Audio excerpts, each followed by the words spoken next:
Assalamu alaikum. Welcome back to class. We're going to continue from where we left off in the last lecture.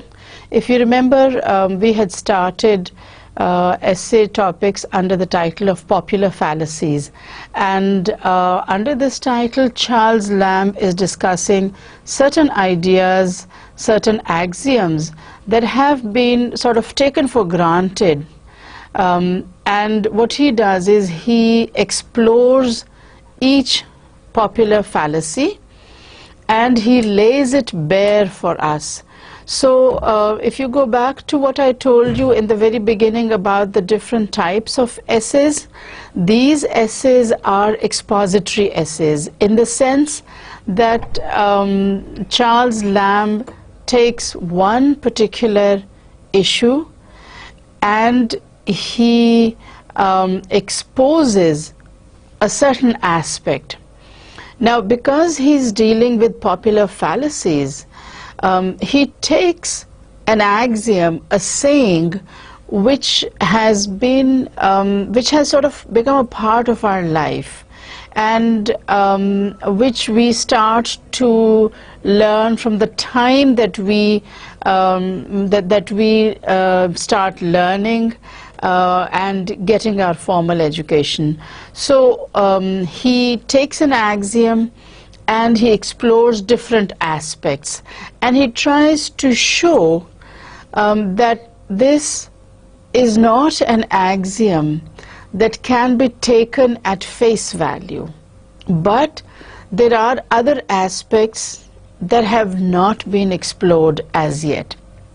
The one that we did in the last lecture was that a bully is always a coward, and Lamb tried to show how a bully does not have to be a coward, and that bullying has become synonymous with courage and valor, and that a bully, if pressurized, will not back down.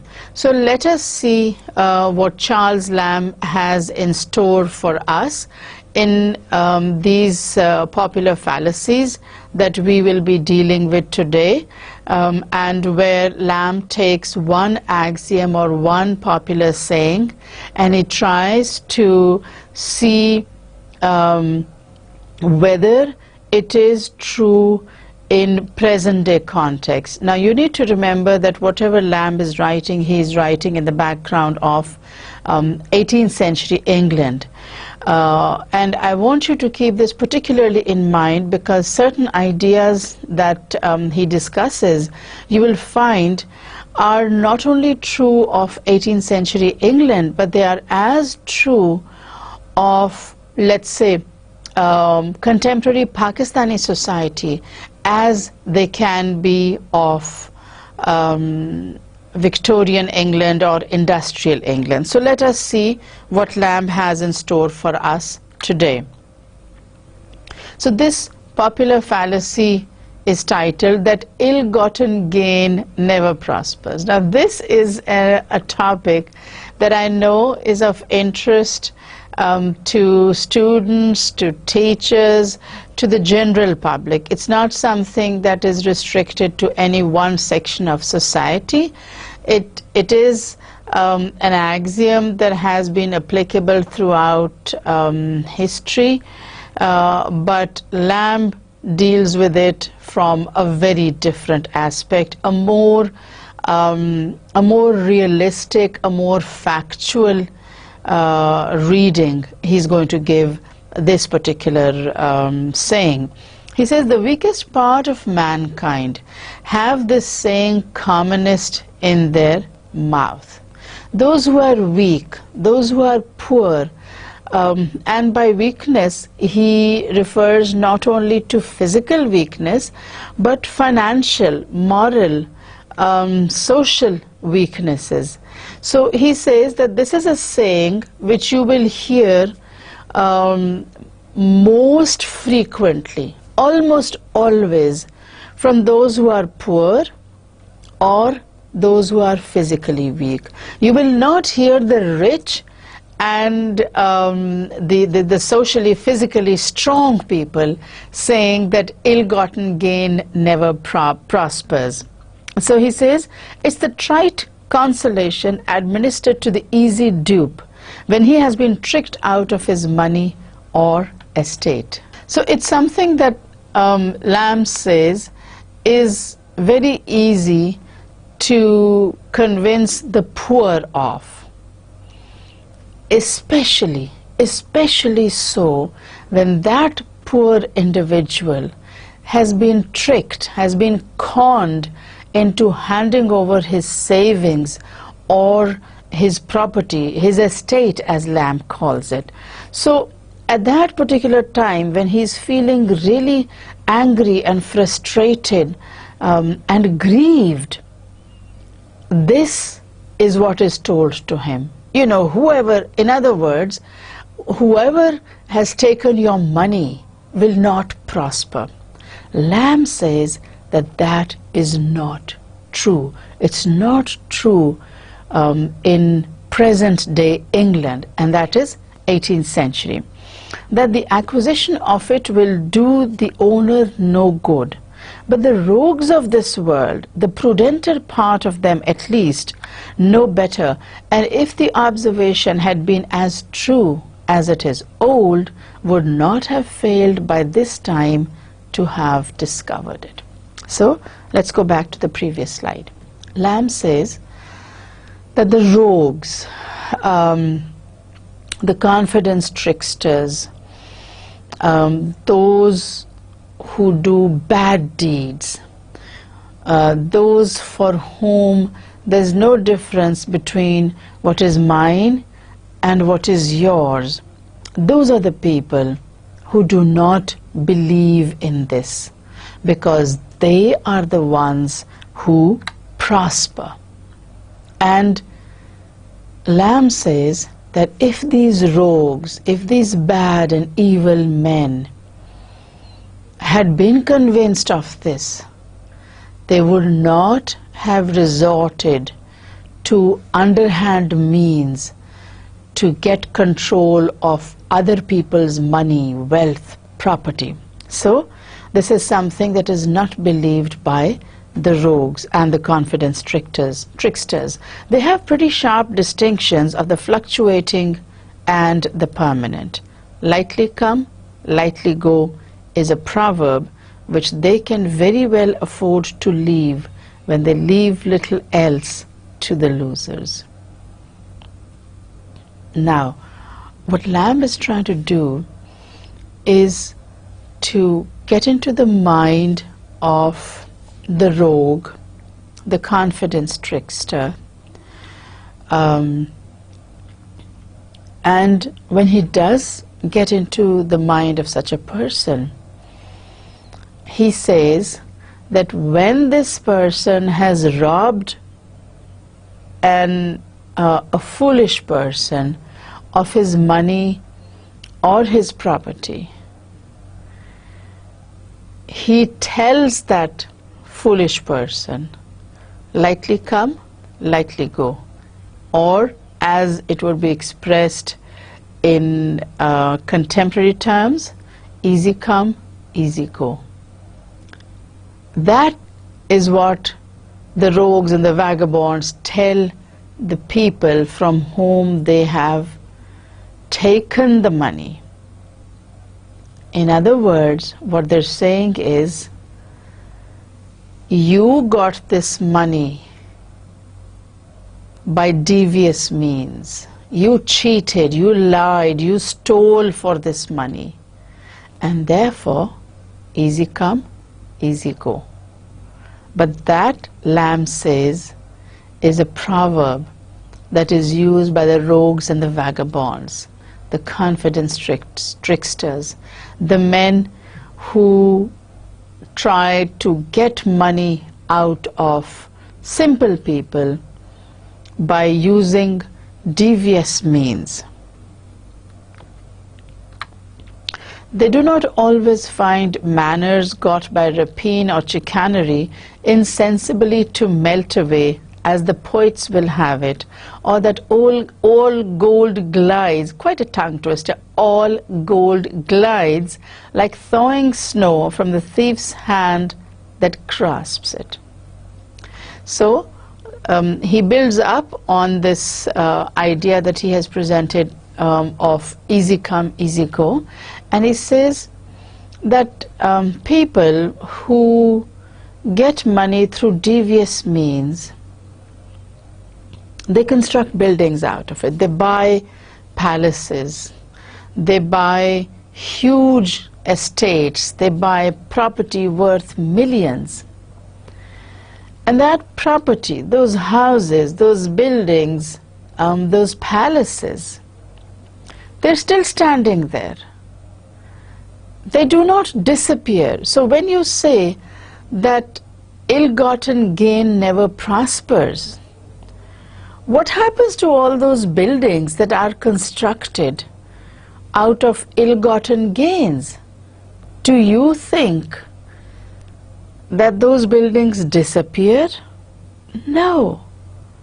They're still standing. They were standing in 18th century and they're still standing now. They have not gone anywhere. So the fact that this argument is put forth that ill-gotten gain never prospers, Lamb says, is a fallacy. It's something that the poor people are made to believe in. The rich don't believe in it. Those who are smart do not believe in it. Those who are stupid are made to believe in it. So the smart take the money away. The rich take the money from the poor. The rich do not believe in this. But the rich make the poor believe in it by saying that the poor did not deserve the money that was taken away from them. So it's a fallacy. From Lamb's point of view, it's a fallacy. It's something that people are made to believe in, but which is essentially speaking not true.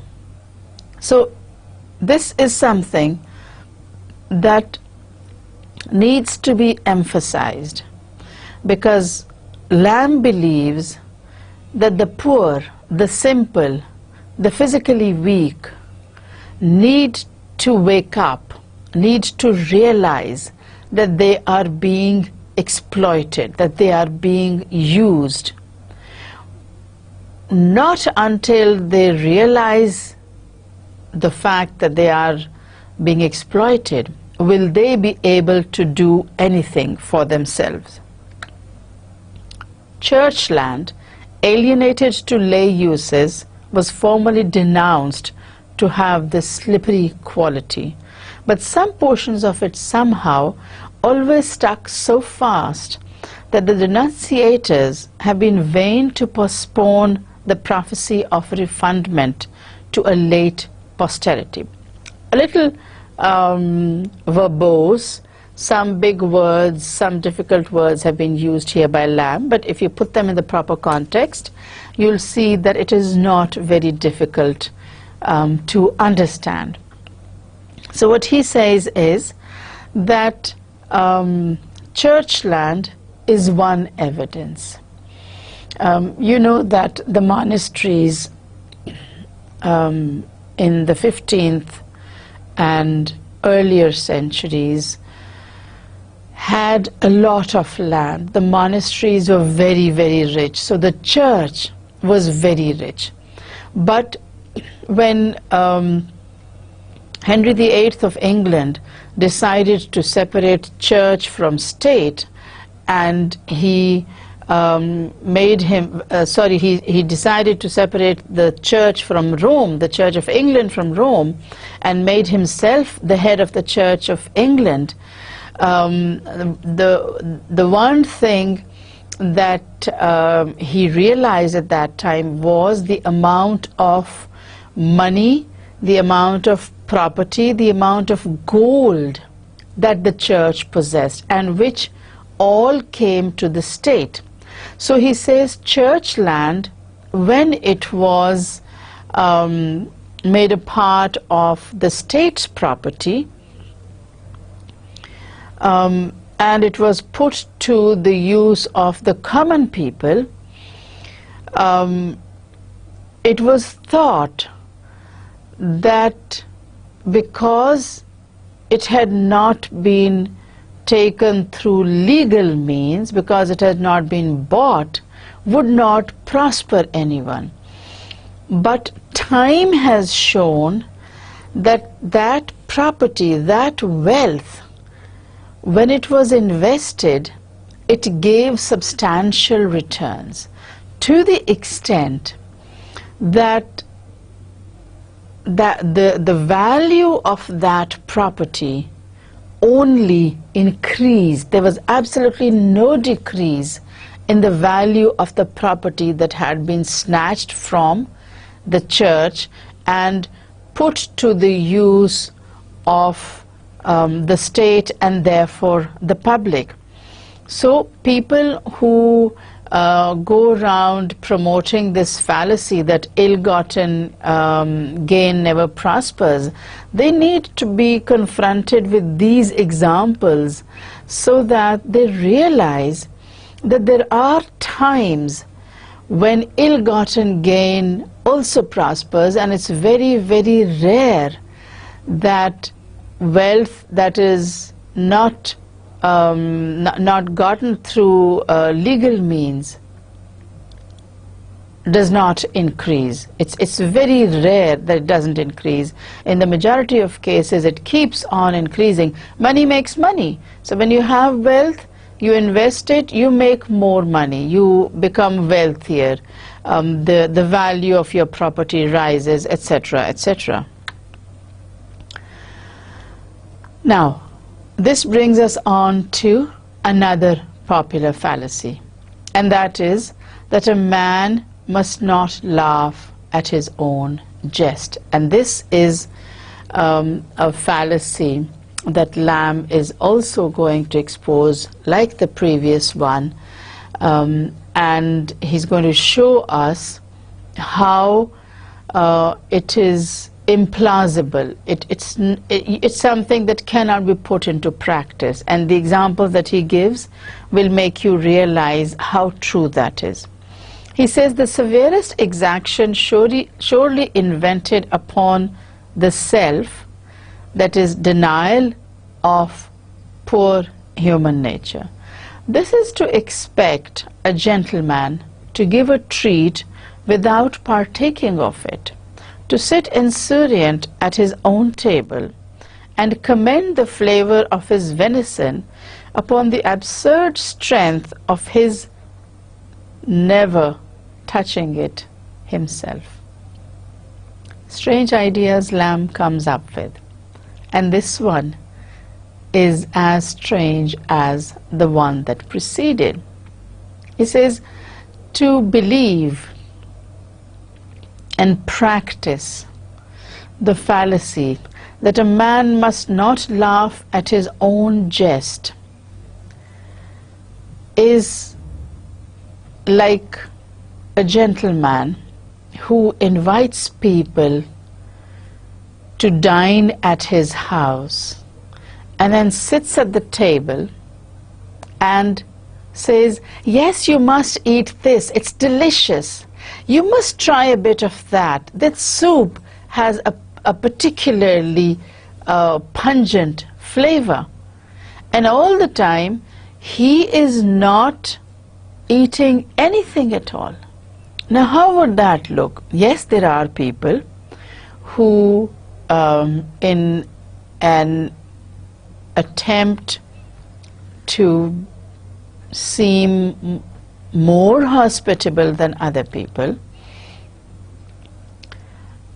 will make sure that the guests are served first, and then they will partake of whatever is being served.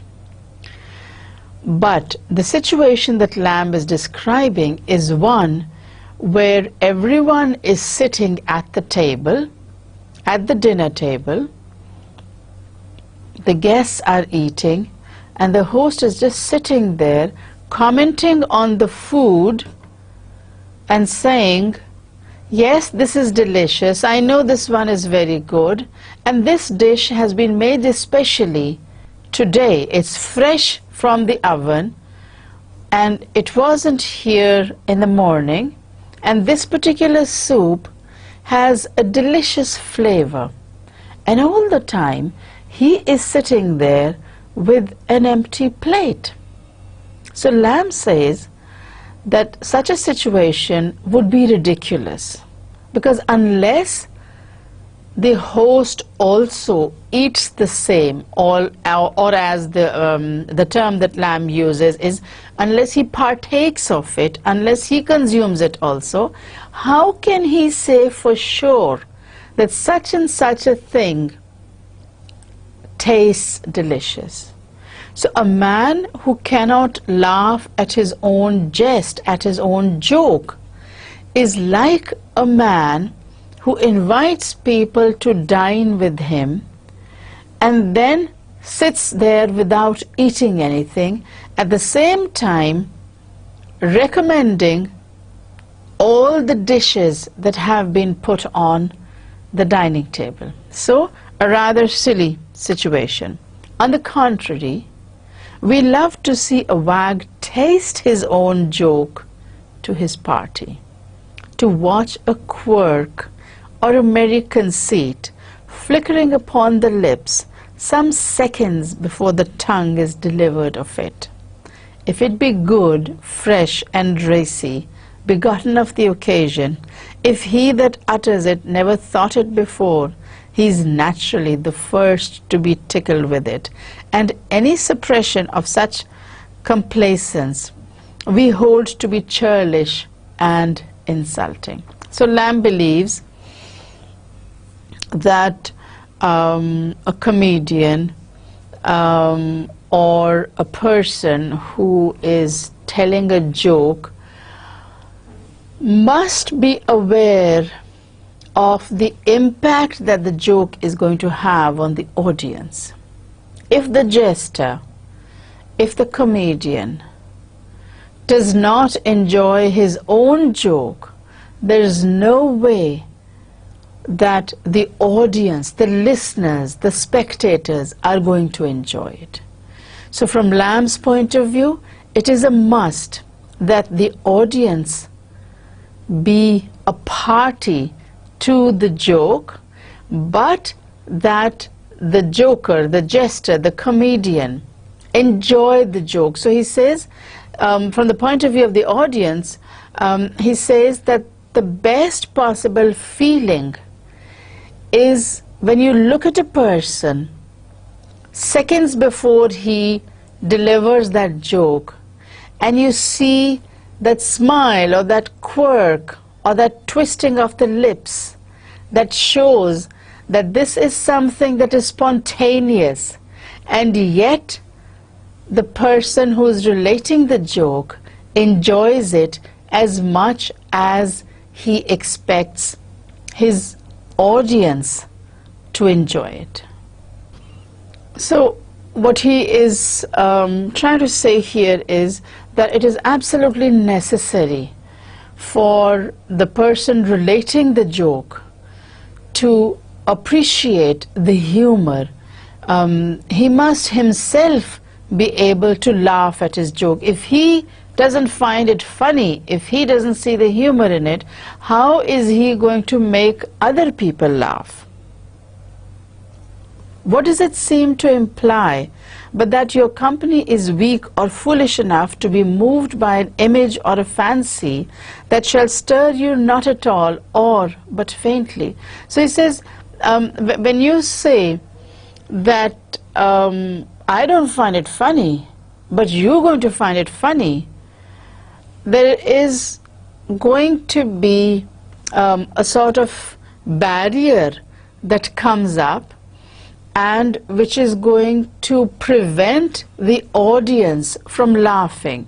Because if a man tells a joke and he doesn't want to laugh at his own joke, he cannot expect other people to laugh at it. So Lamb is strictly speaking against poker faces, as you call them, or against jokes being told with a very straight face. He's not one of those who advocates a joke being told with a straight face, because, as he says, this is exactly the humor of the fine gentleman in Mandeville who, while he dazzles his guests with the display of some costly toy, affects to himself to see nothing considerable in it. In other words, what he's saying is that this is like a man who is trying to sell something expensive, and who says, oh, well, you know, I would not pay this money for it, but if you like it, you can go ahead and buy it. I wouldn't pay so much for it. How is the buyer going to be convinced of the value of the object, even if it is a toy, as Lamb calls it? You have to be impressed with the value of the object in order to impress other people. Let me give you a very commonplace example. You and I, we belong to this particular time, which is the digital age. Everything is being digitized, everything is being done on the cell phone. So if you go to buy a cell phone and you ask the salesman, what are the specifications of this particular cell phone? He's going to say 1, 2, 3, 4, 5, and he's going to say, you know, this is wonderful, and this is how you can use it. And for example, the camera is so many megapixels, or whatever, or you can download music on it, you can upload music, you can, it has a very fast internet connection, or whatever. Now, he has to believe in all this in order to convince you, the buyer. If he doesn't believe in it, and if he says, well, you know, if you want to buy it, go ahead, I don't think it's such a wonderful phone. Are you really going to buy it? No. You're going to say, well, if you don't think it's a wonderful phone, I won't buy it. So what Lamb is doing here is he's playing upon the psyche of human beings, and he says that if it comes to a point where a man wants to tell a joke but does not find it humorous himself, doesn't find it worth laughing at, there's no way that his listeners are going to laugh at it. They're only going to enjoy it if he enjoys telling it. If he believes in that joke, then he will be able to tell it in such a way that his audience is convinced and his audience rolls over and over in laughter. All right? And that brings us to the next popular fallacy, and that is that the poor copy the vices of the rich. Now, this is something again that we are brought up to believe in. But according to Charles Lamb, it's a popular fallacy. According to him, the poor do not copy the vices of the rich, and he's going to tell us why he believes that. He says this is a smooth text to the latter, that is, to the rich, and preached from the pulpit is sure of a docile audience from the pews lined with satin. It is twice sitting upon velvet to a foolish squire to be told that he, and not perverse nature, as the homilies would make us imagine, is the true cause of all the irregularities in his parish. This is striking at the root of free will indeed, and denying the originality of sin in any sense.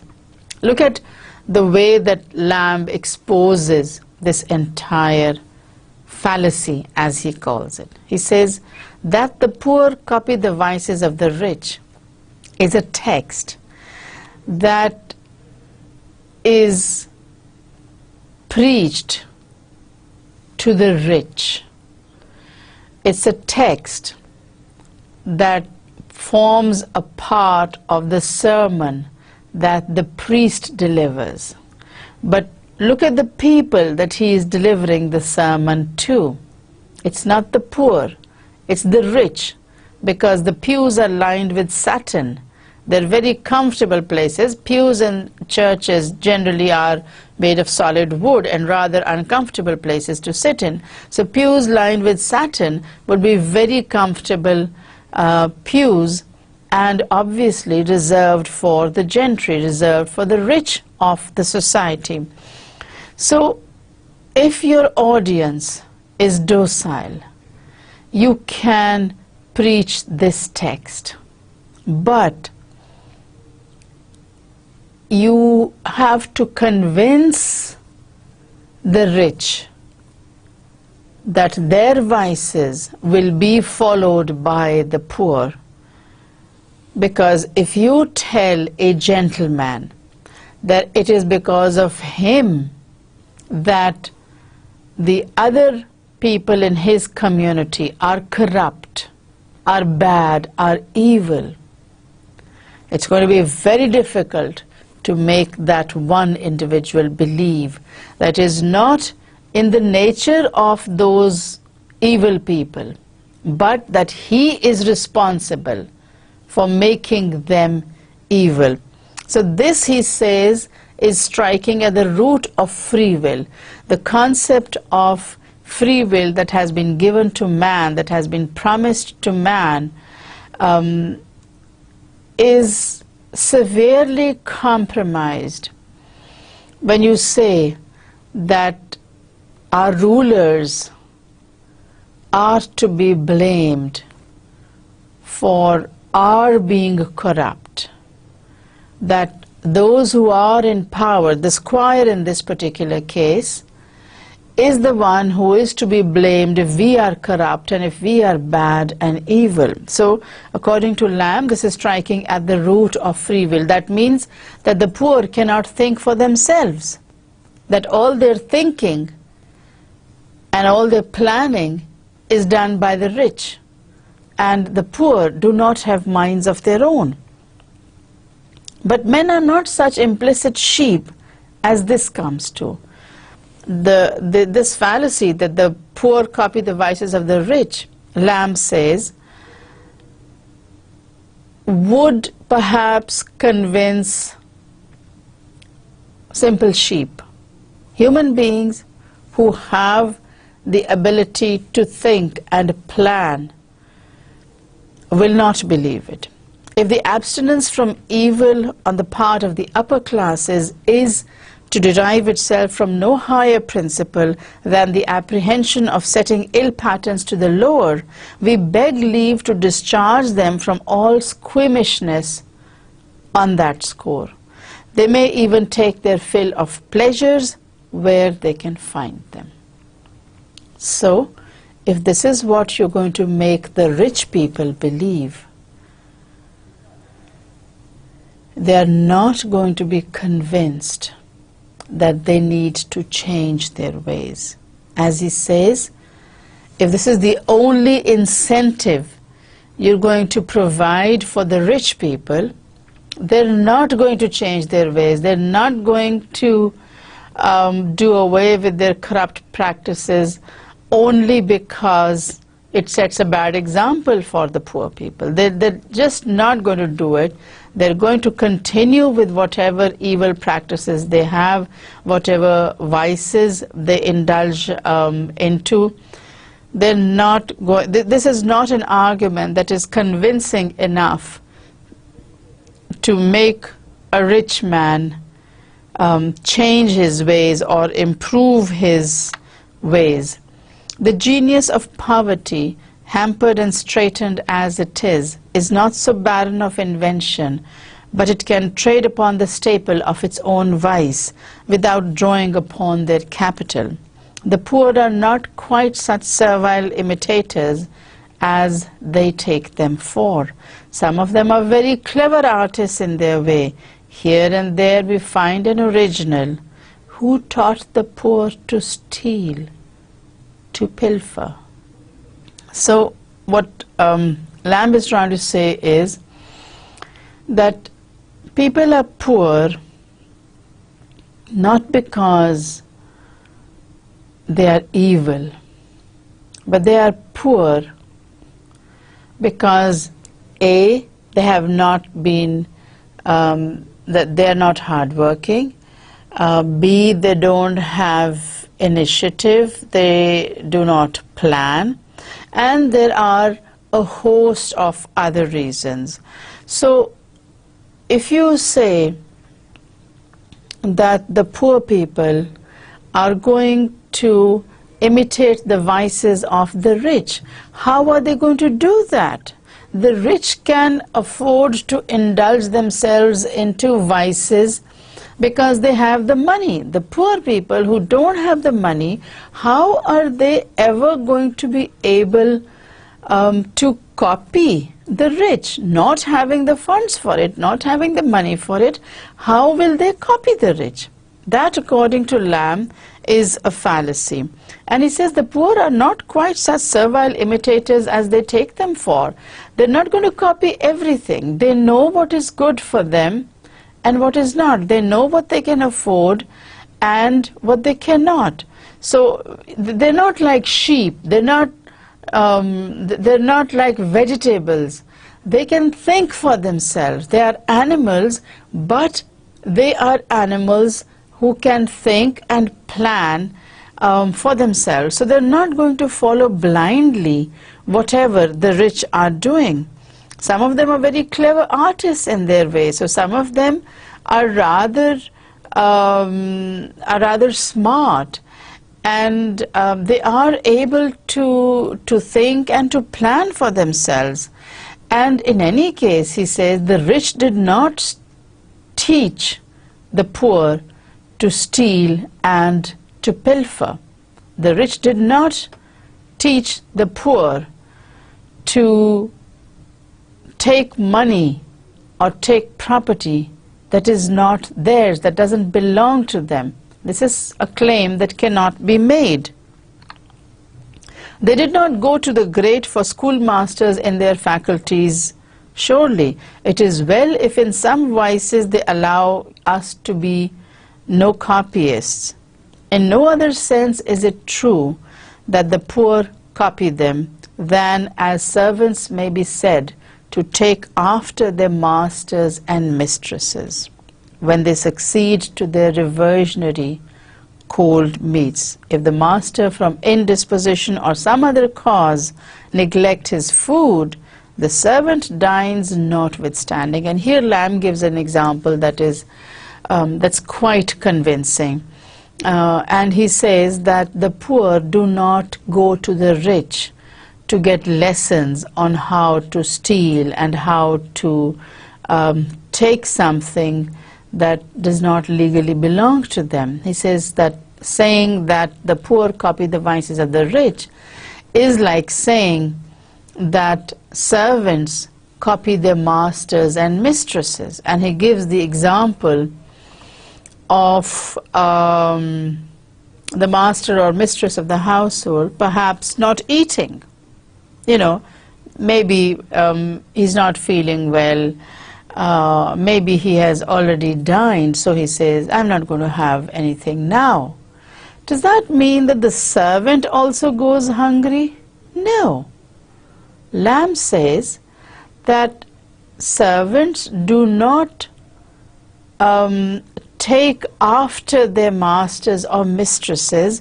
Servants do not copy their masters and mistresses in everything. Particularly so is it true when it comes to food. If the master or mistress is not hungry, doesn't want to eat, or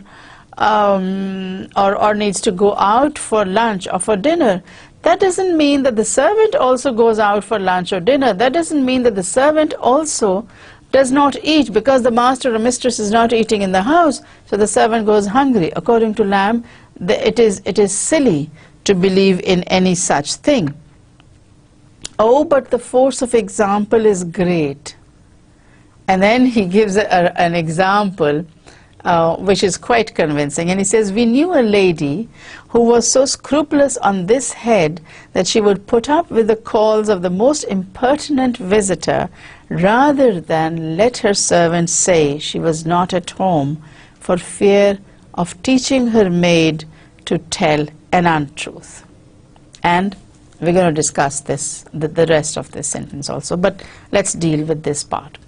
Now, he says that people who say that the rich set an example for the poor do not take into mind the fact that the poor can think for themselves.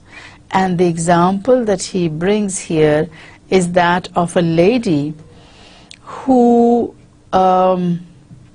would receive guests at all hours, whether she was in the middle of a meal, or she was resting, or she was working, or she was busy with other company, she would still receive visitors because she did not want the maid to tell an untruth, to tell a lie and say that the mistress is not at home.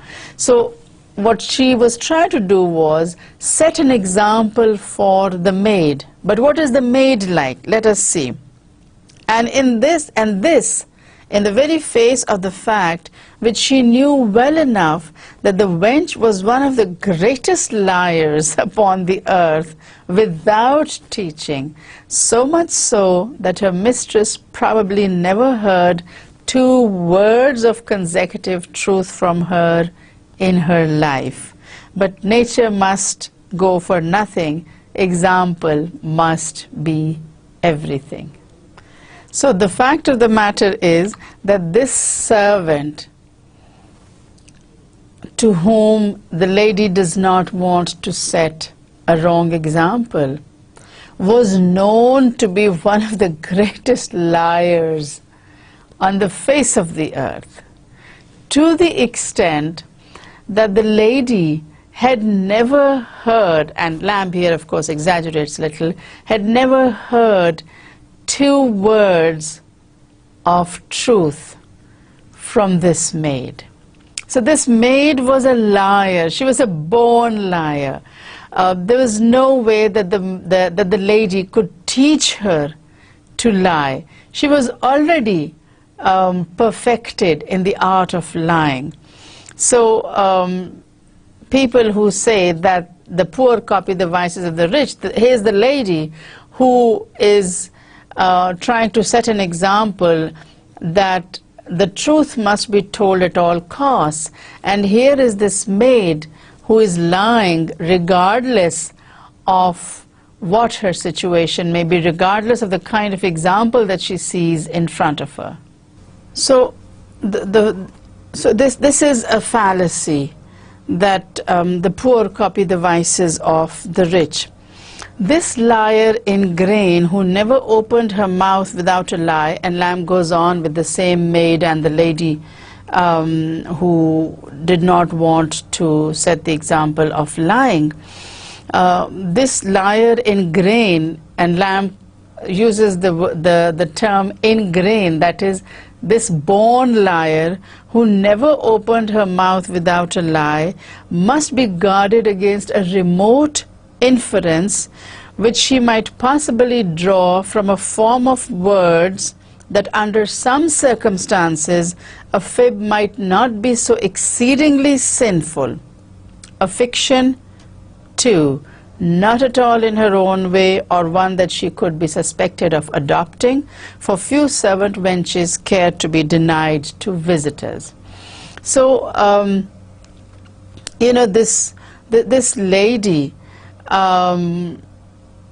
tried to set a good example for her maid, but she could not change the nature of the maid, which was to tell lies. The maid never told the truth, and no amount of teaching or setting of examples could convince her to tell the truth. She was going to lie anyway, but by having the lady tell the maid that she was at home and she would receive visitors, she was unsuccessful in all attempts that she made to convince the maid that lying was bad. So no amount of examples that she set for the maid could make her change this habit, this nature, this grain, as Lamb calls it, of lying. It was a part of her nature, and there was no way that that was going to change. And Lamb goes on to say that this lady may have thought that she was setting a good example for her. And if you go back to the previous slide, Lamb is trying to tell us that no amount of examples set by the lady was going to convince this maid that lying was bad and that she should tell the truth. The word example, and you know, we're always hearing this, you must set a good example, this is a bad example, you need to set an example. He says the word example reminds us of another fine word which is in use upon these occasions. And again, you can recall the situation of the lady and the maid. Encouragement. Encouragement is the word that is used. People in our sphere must not be thought to give encouragement to such proceedings. Such proceedings can stand for anything. To such a frantic height is this principle capable of being carried, that we have known individuals who have thought it within the scope of their influence to sanction despair and give their eclat, their response to suicide. And here Lamb gives an example, and he says that there are two words that are very frequently misused. One is example, that we must set a good example for the poor people, that we must not set a bad example for the servants, or we must not do such and such a thing because it sets a bad example for the poor or for the servants.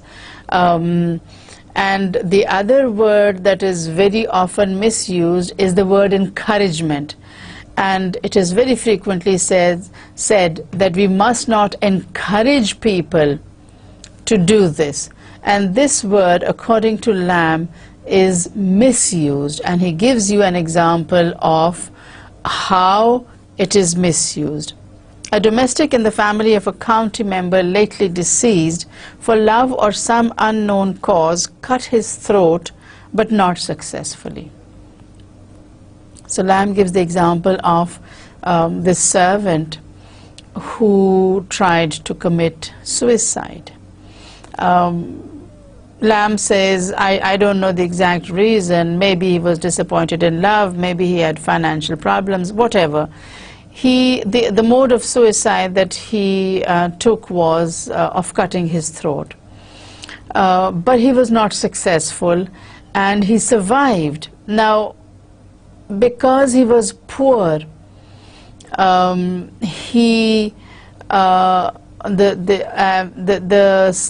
lady or the mistress thought that he should not be encouraged.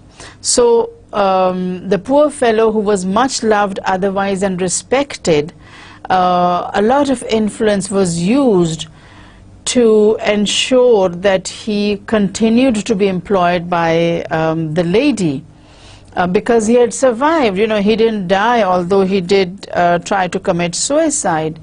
and he gave his honor, he gave his word. People tried to intercede on his behalf, and all kinds of people recommended that he be retained in his employment. The master was inclined to keep him, but the mistress said no. And the reason she gave for not retaining him in employment was she could not think of encouraging any such doings in the county. So what she was emphasizing was the fact that if she were to retain this man, he would try to commit suicide again, or that by retaining him in her employment, she would be encouraging people who commit suicide. That's a silly idea. But that was the point of view that she had, and she would not budge from it. So the fact that she doesn't retain him in her employment obviously left the poor servant in a very bad situation. Not only had he come near to dying, not only was he did he have a cut on his throat, but his master and his mistress were going to throw him out of employment.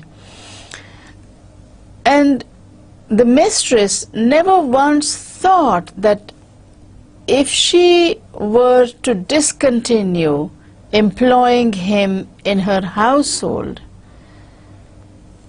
he would be forced into a situation of penury where he might try to commit suicide again, because if he doesn't have employment, he doesn't have money. And if his mistress is not willing to employ him, she obviously will not recommend him to anyone else, and that means that he would probably starve. So she never once thinks of this aspect. All that she thinks of is that by retaining him in her employment, she would be encouraging potential suicide victims. So what Lamb is trying to say here is that this is a fallacy. The poor do not copy the vices of the rich. The poor can think for themselves, and they plan accordingly. If they are poor, it is not because the rich have taken their money away, or they're not poor because the rich have taught them to be vicious and corrupt and evil and bad. They are evil and bad and vicious and wicked because that is their nature, and that is what they want to do. So they do not do evil deeds because they see the rich doing it, because they see their masters doing it. They do evil because they like doing evil, or because it's in their nature to be vicious, to be devious, to be dishonest. And the word that is used very commonly in association with this popular fallacy is example and encouragement. And Lamb says that these two words are misused because for everything that happens, for everything that should be a man's own doing, these two words are used, example and encouragement. We should not set a bad example for the poor people, and we should not encourage the poor people in doing evil deeds. They do not need encouragement. They are sane, sensible human beings, and as human beings they can think for themselves, they can plan for themselves, and it should not be it should not be the task of the rich to preach to the poor or to change their ways in order to accommodate the poor. And Lamb gives the example of this great lady who was a believer in this popular fallacy that the poor copy the vices of the rich, and she believed in it so firmly that in an attempt to teach her maid to tell the truth, she would agree to see people coming at all times of the day and night. Her only motive was to discourage her maid from telling a lie. If she were resting or she were dining, she wouldn't tell the maid to tell the visitor that she was out of the house. She'd say, yes, I'll see the visitor, because she did not want to set a bad example for her maid. But Lamb says the irony of the situation is that this particular maid was a born liar. Lamb says it was in her grain. It was an essential feature of the maid that she told lies. She would not tell the truth ever.